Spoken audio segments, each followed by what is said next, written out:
إن الحمد لله نحمده ونستعينه ونعوذ بالله من شرور أنفسنا وسيئات أعمالنا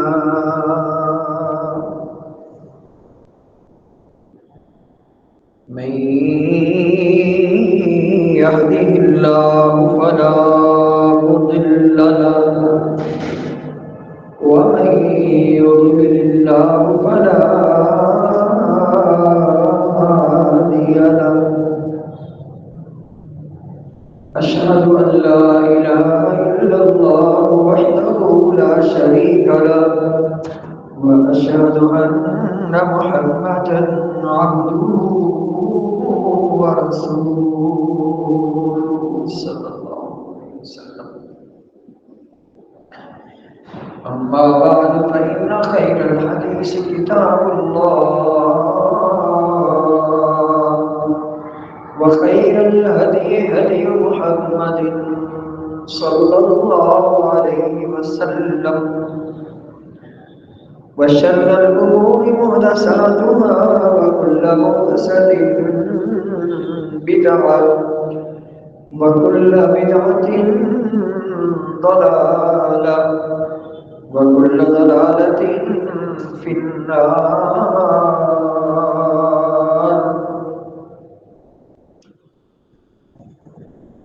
اللهم صل على محمد وعلى آل محمد كما صليت على إبراهيم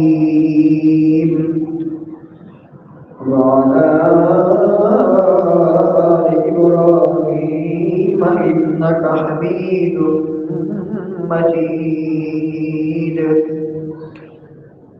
اللهم بارك على محمد وعلى آل محمد كما باركت على إبراهيم وعلى آل إبراهيم إنك حميد مجيد.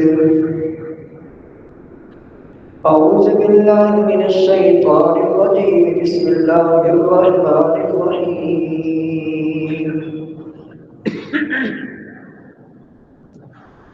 يا أيها الناس اتقوا ربكم الذي خلقكم من نفس واحدة وخلق منها زوجها وبث منهما رجالا كثيرا ونساء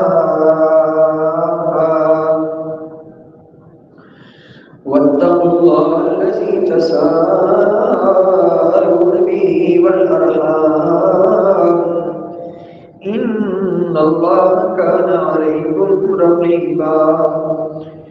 يا أيها الذين آمنوا اتقوا الله حق تقاته ولا تموتن إلا وأنتم مسلمون. يا أيها الذين آمنوا اتقوا الله وقولوا قولا سديدا يصلح لكم أعمالكم ويغفر لكم ذنوبكم ومن يطع الله ورسوله فقد فاز فوزا عظيما. قال الله تبارك وتعالى إن عدة الشهور عند الله 12 شهرا في كتاب الله يوم خلق السماوات والأرض منها 4 حرم ذلك الدين القيم فلا تظلموا فيهن أنفسكم. رب اشرح لي صدري ويسر لي أمري واحلل عقدة من لساني يفقهوا قولي. رب أعوذ بك من همزات الشياطين وأعوذ بك رب أن يحضرون. سبحانك لا علم لنا إلا ما علمتنا إنك أنت العليم الحكيم.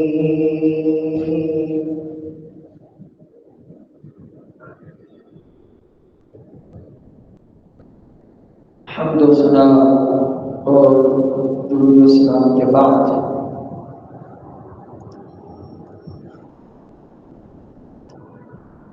ماہ رجب رواں دواں ہے۔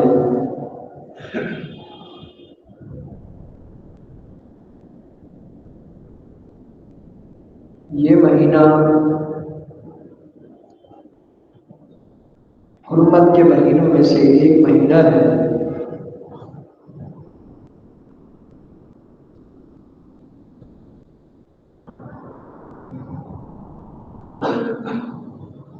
اسلامی کیلنڈر کے لحاظ سے یہ 7واں مہینہ ہے۔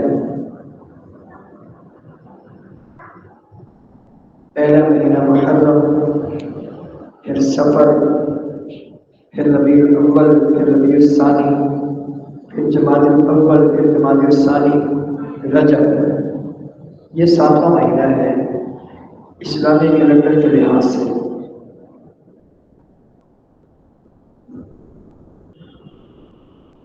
اور حرمت کے جو مہینے ہیں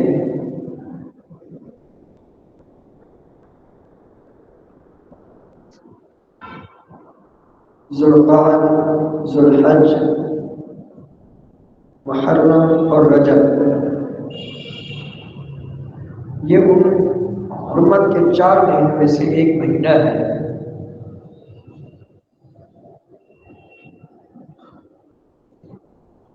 حرمت کے 3 مہینے پے در پے ہیں، اور چوتھا مہینہ یہ ہے۔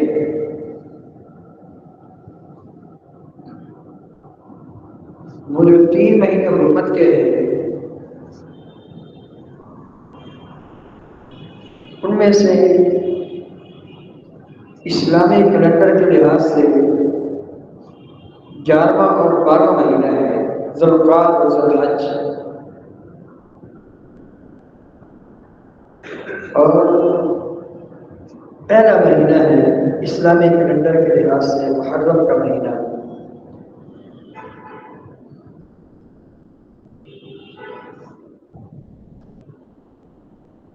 گویا کہ اگر اسلامی کیلنڈر کے جو مہینے ہیں ان کی ترتیب کو اگر مد نظر رکھا جائے تو اس ترتیب کے لحاظ سے حرمت کا یہ دوسرا مہینہ ہے۔ تیسرا اور چوتھا مہینہ 11واں اور 12واں ہے جو کہ حرمت کے مہینے ہیں، ذوالقعدہ اور ذوالحجہ۔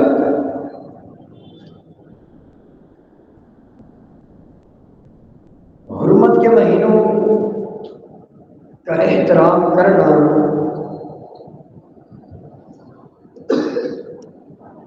ہم پر ضروری اور فرض قرار دیا گیا ہے کہ ان مہینوں کی حرمت کا احترام کرنا انتہائی ضروری ہے۔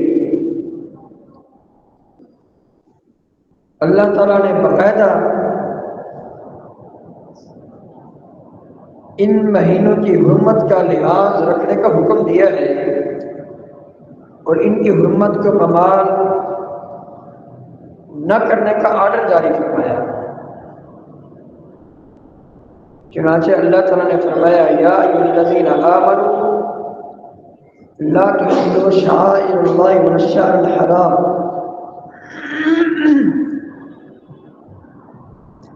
اے ایمان والو شعائر اللہ کی تعظیم کرو، ان کی حرمت کو پامال نہیں کرو، ان کی حرمت کو مد نظر رکھتے ہوئے ان کا احترام اپنے اوپر لازم قرار دو۔ وَلَا الشَّهْرَ الْحَرَامِ، اور نہ ہی حرمت والے مہینوں کی حرمت کو پامال کرو۔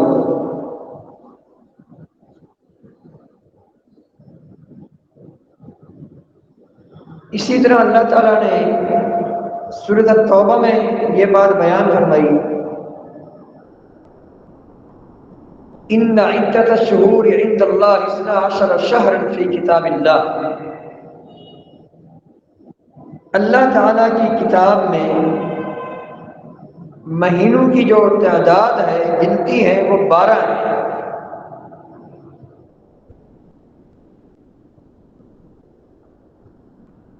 کب سے؟ یوم خلق السماوات والارض، یہ تعداد کب سے ہے؟ جب سے اللہ تعالیٰ نے آسمانوں اور زمین کو پیدا فرمایا۔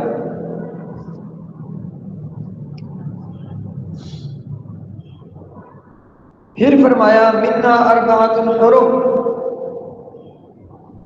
ان میں سے 4 مہینے حرمت والے ہیں جن کی نشاندہی کی گئی۔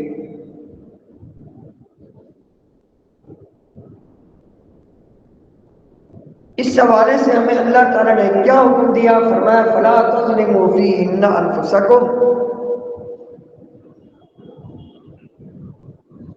عمومی لحاظ سے 12 کے 12 مہینوں میں پورے سال میں اپنے آپ کو ظلم سے بچاؤ، اپنی جانوں پر ظلم نہیں کرو، اور خاص کر ان حرمت والے 4 مہینوں میں اپنے آپ کو ظلم سے دور رکھو، اپنے آپ کو ظلم سے بچاؤ۔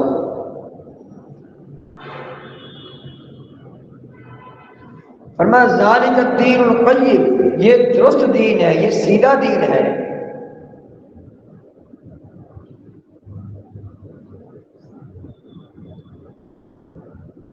تو عرض کر رہا تھا کہ انہی حرمت والے 4 مہینوں میں سے ایک مہینہ رجب کا مہینہ ہے۔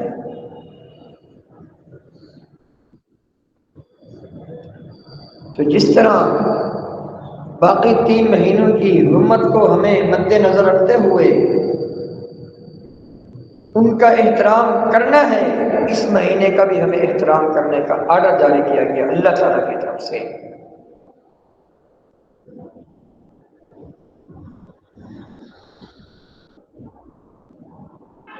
رجب کے مہینے میں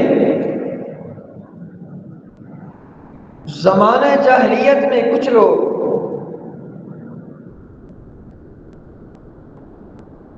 اپنے بتوں کے نام پر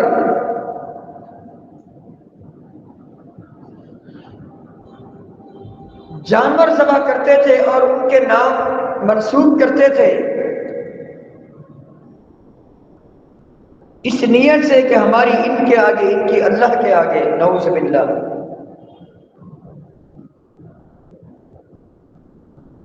جب اسلام آیا، امام الانبیاء علیہ السلام اللہ تعالیٰ کی طرف سے مبعوث فرمائے گئے، آپ امام الرسل، امام الملائکہ، پوری انسانیت کے سردار بن کر آئے۔ آپ علیہ السلام نے فرمایا لا فرع ولا عتیرۃ فی الاسلام، صحیح مسلم کی حدیث۔ فرمایا اسلام میں فرع اور عتیرہ کچھ بھی نہیں، اس کی کوئی حیثیت نہیں، یہ جاہلیت کی چیزیں ہیں۔ لا فرع ولا عتیرۃ فی الاسلام، فرع کیا ہے؟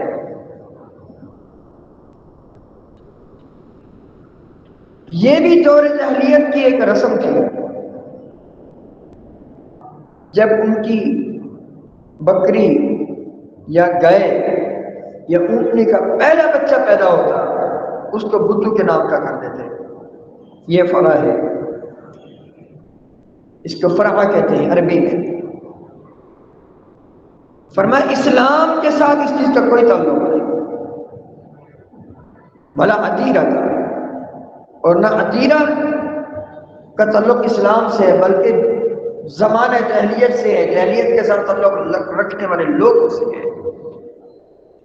یہ وہی چیز جو بتائی گئی، رجب کے مہینے میں وہ لوگ اپنے بتوں کے نام، اصنام کے نام، اوثان کے نام کچھ جانور کو خاص کر دیتے اور وہاں جا کر قربان کرتے اور لوگوں کو کھلاتے، اس نیت سے کہ ہمارے یہ جو بت ہیں، یہ جو مورتیاں ہیں، جن بزرگوں کی ہم نے مورتیاں بنا کر رکھی ہیں، ان کی خوشنودی کے لیے اللہ تعالیٰ نے اس چیز سے سختی سے منع کیا۔ بلکہ اللہ تعالیٰ نے اس چیز کو پلید قرار دیا، پلید، نجس، شیطانی عمل قرار دیا۔ جیسے آج کل ہوتا ہے، آپ کبھی چلے جائیں مزارات پر، درگاہوں پر،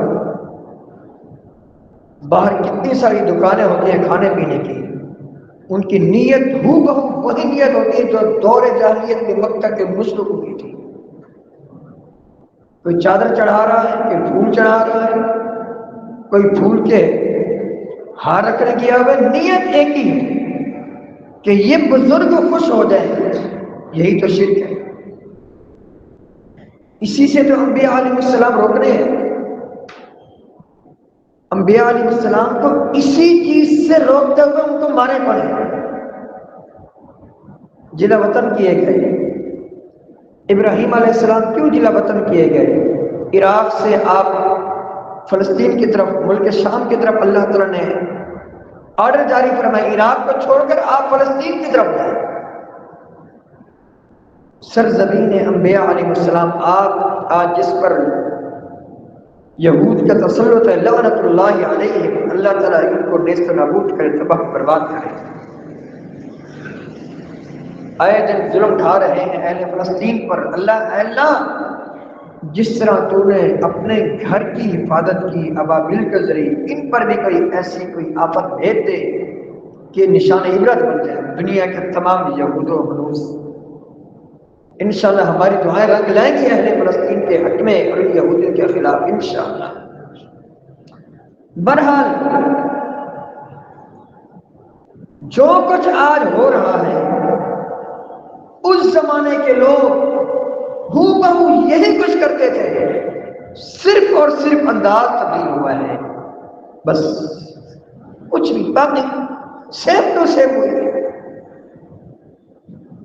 آج کل ترقی کا دور ہے، آج کل بڑے طریقے سے، پروفیشنل طریقے سے شرک ہو رہا ہے۔ اس دور میں جو شرک ہوتا تھا وہ سیدھے سادھے انداز میں ہوتا تھا، بس یہ فرق ہے۔ واللہ اللہ باللہ، اللہ کو گواہ بنا کر جان اللہ کو دے۔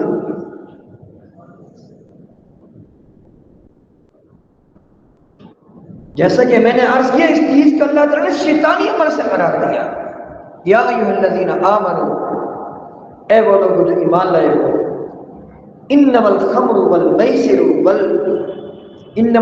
والمیسر والانصاب رجس من عمل الشیطان، فرمایا شراب نوشی، بتوں کے نام کے جانور ذبح کرنا، یا تھانوں میں جا کر وہاں جا کر بکرے چھترے قربان کرنے، یہ سب شیطانی عمل ہے۔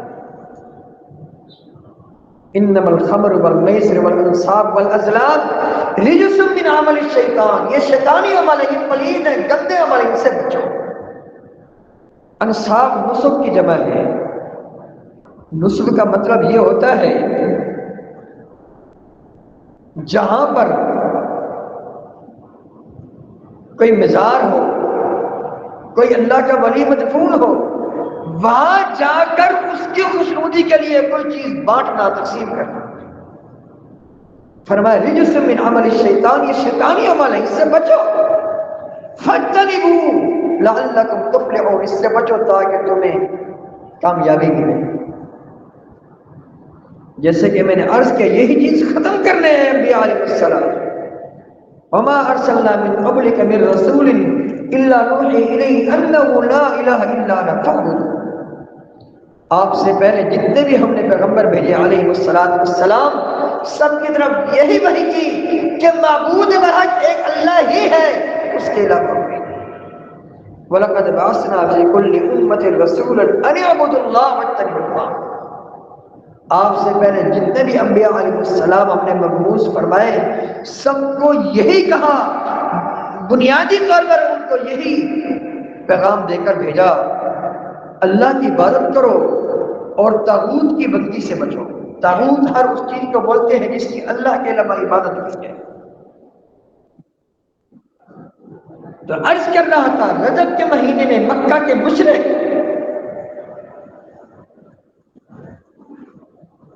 اپنے بتوں اور بزرگوں کی خوشنودی کے لیے جانور ذبح کیا کرتے تھے، وہاں جا کر لوگوں میں تقسیم کیا کرتے تھے، اس سے منع کیا گیا کہ اس کا اسلام سے کوئی تعلق نہیں، اس کا دور جاہلیت سے تعلق ہے، اس سے منع کیا گیا۔ تو یہ رجب کا مہینہ جو ہے، اس مہینے میں بر صغیر پاک ہند میں بہت ساری ایسی چیزیں رائج ہو چکی ہیں جن کا اسلام سے کوئی تعلق نہیں ہے، حالانکہ حرمت کا مہینہ ہے۔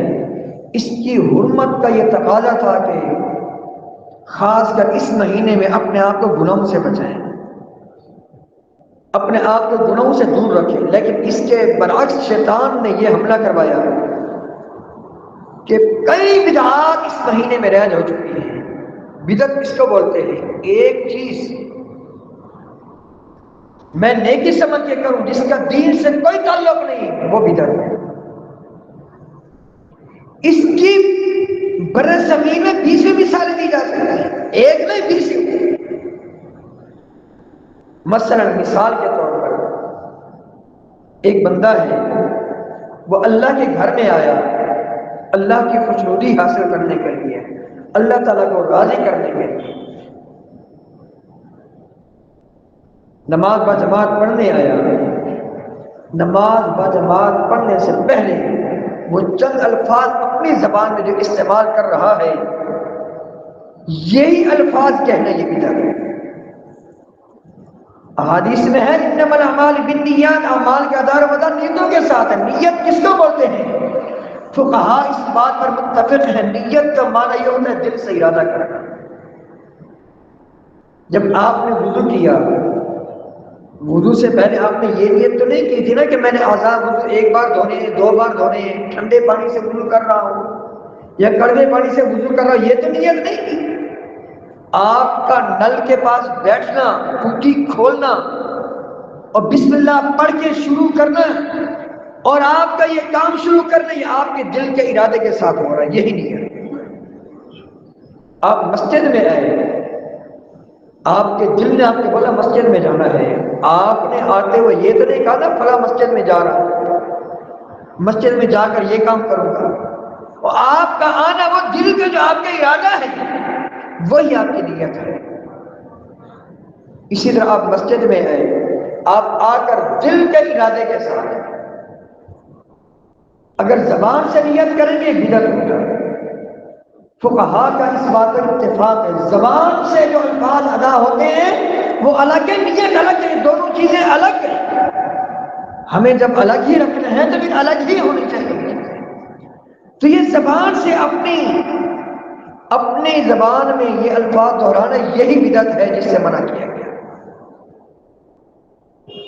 ہم نے کئی جگہ دیکھا ہے کہ لوگ آتے ہیں اللہ کے گھر میں آ کر جھوٹ بولتے ہیں، نیت کے الفاظ دہرانا یہ جھوٹ ہے۔ کیسے؟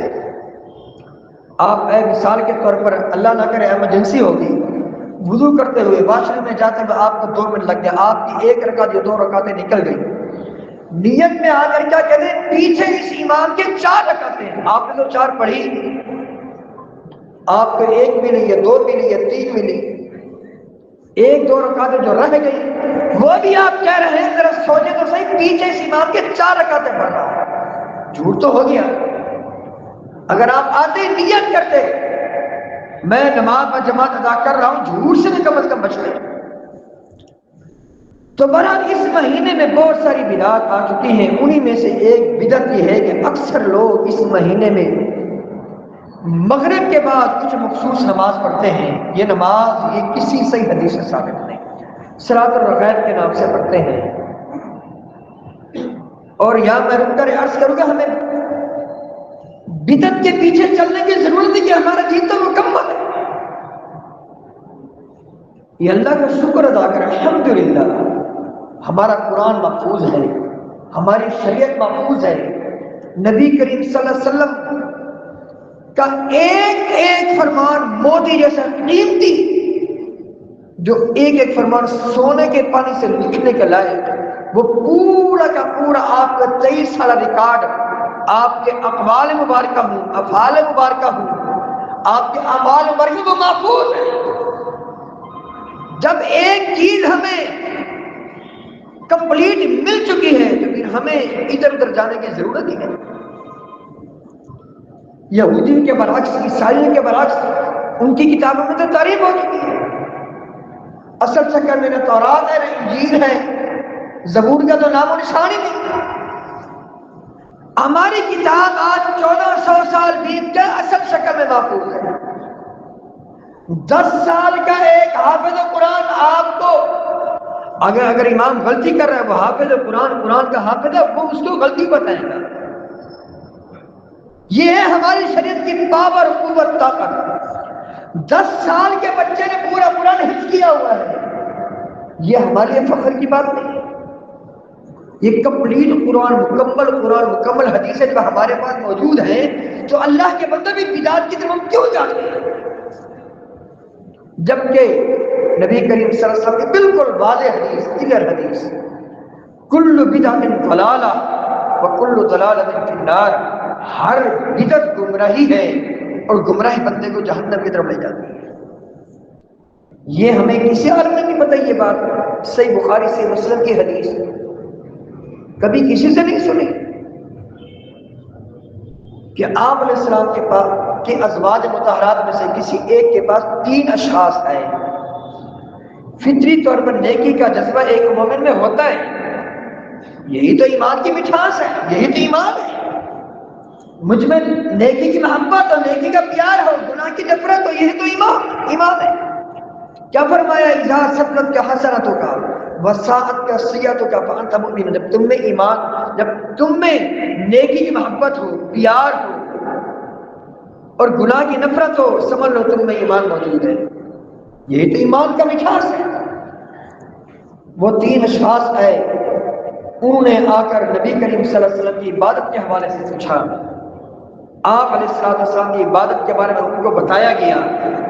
تینوں نے سمجھا شاید ہماری عبادت آپ علیہ السلام کی عبادت میں کم ہے، آپ کی عبادت کو اپنی عبادت کے مقابلے میں کم سمجھا۔ وہیں تینوں نے کھڑے ہو کر فیصلہ کر لیا۔ ایک نے کہا میں پوری زندگی جب تک زندہ رہوں گا رات کو قیام کرتا رہوں گا، سوؤں گا کبھی نہیں، دن کو سوؤں گا رات کو نہیں سوؤں گا۔ اب بتائیے نماز پڑھنا کتنا بڑا عمل ہے، بہت بڑا عمل ہے الحمدللہ۔ جو 2 رکعتیں سنت کے مطابق پڑھتا ہے، دل کے اخلاص کے ساتھ پڑھتا ہے، صرف 2 رکعتیں فرما اس کے لیے جنت واجب ہے، کتنی بڑی فضیلت ہے۔ اور دوسرے نے کہا میں پوری زندگی میں روزے رکھوں گا، میں روزے چھوڑوں گا نہیں۔ تیسرے نے کہا میں لا تزوج النساء، میں شادیاں نہیں کروں گا، میں ہمیشہ مسجد میں اعتکاف میں رہوں گا، اپنے نہ نکاح کروں گا، نہ چکر میں پڑوں گا، نہ عبادت سے دور ہوں گا۔ امام الانبیاء علیہ السلام نے تینوں کو کیا شاباش دی؟ کیا آپ نے تینوں کے کندھوں پر تھپکی دی؟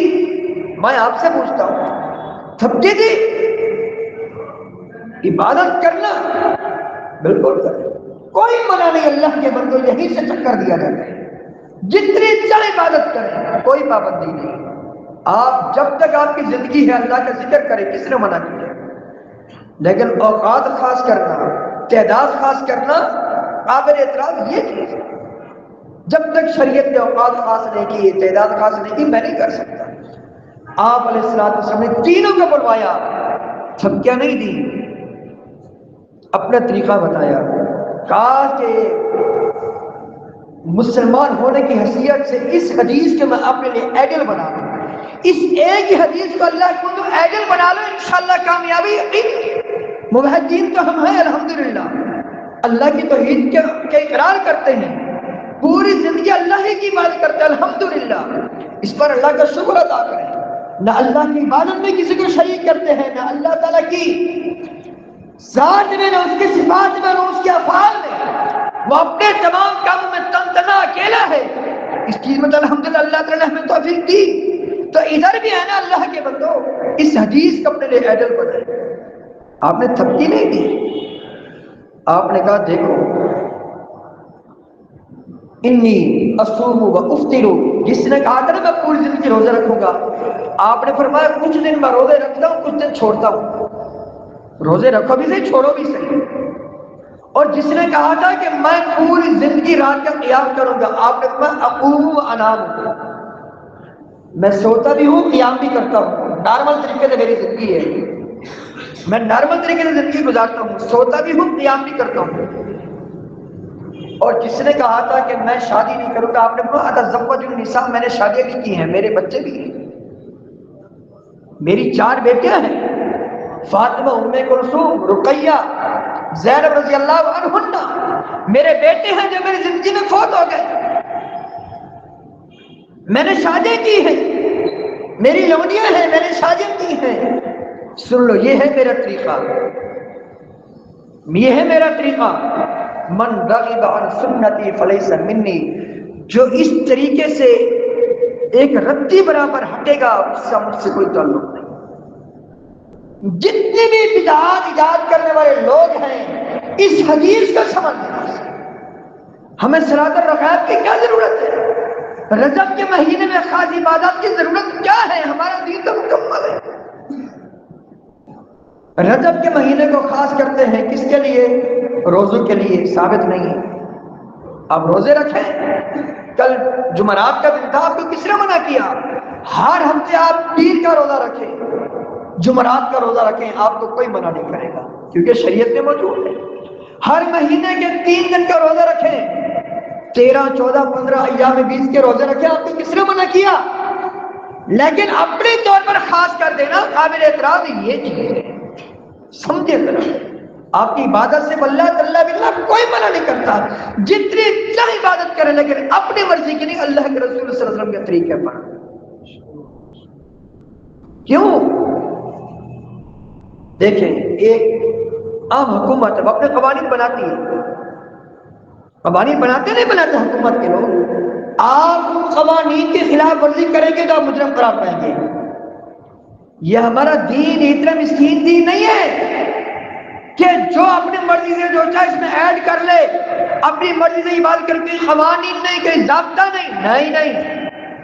جب ایک عام دنیا کے لوگ وہ دنیاوی کاموں میں قوانین وضع کرتے ہیں، یہ تو دین ہے اللہ کے بندوں، یہ تو شریعت ہے، یہ کوئی شطرنج کا کھیل نہیں ہے، یہ جو آئے اس میں ایڈ کرتا رہے پھر وہ دین بنتی بات چلی جائے، نہیں۔ یہی تو اللہ کے علاوہ دوسروں کو رب مانتا ہے۔ کاش کہ اس چیز کو ہم سمجھیں۔ رجب کے مہینے میں آپ نے زندگی میں کبھی آپ علیہ السلام نے کبھی عمرہ نہیں کیا، کبھی عمرہ نہیں کیا، آپ نے 4 عمرے کیے، 4 عمرے آپ نے ذوالقعدہ میں کیے، حرمت والا جو مہینہ ہے ذوالقعدہ، اس میں یہ 4 عمرے۔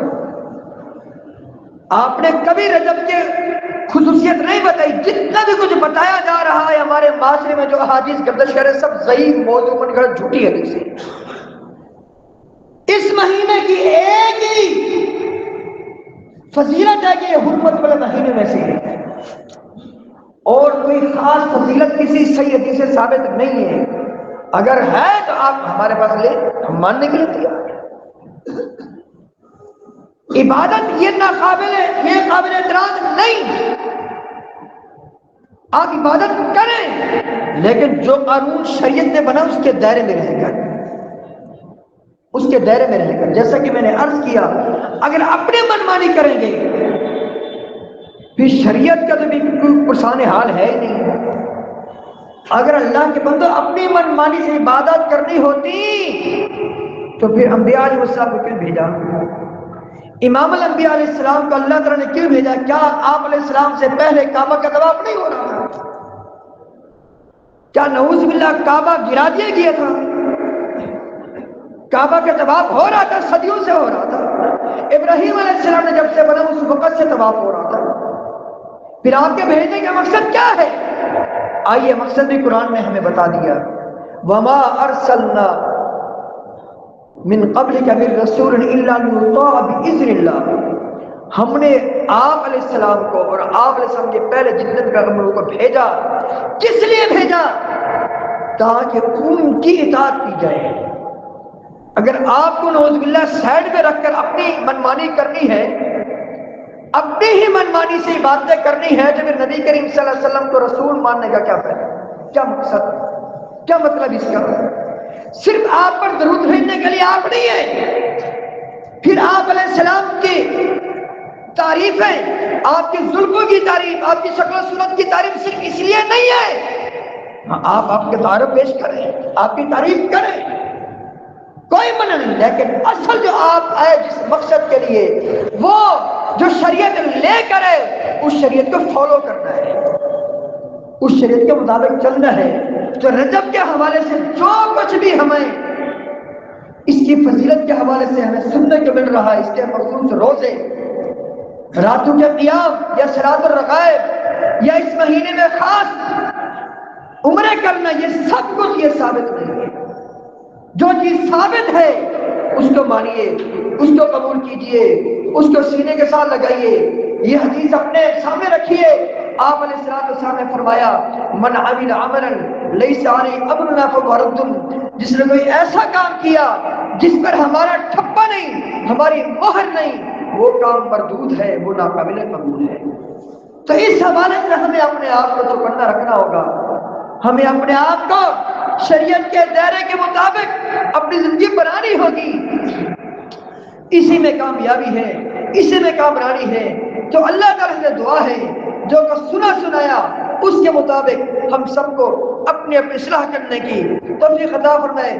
خاص کر یہ پرفتن دور ہے، کوشش کریں خود بھی قرآن ترجمے کے ساتھ پڑھیں، اپنے بچوں کو ترجمے کے ساتھ پڑھیں، اسی میں کامیابی ہے، اسی میں کامرانی ہے۔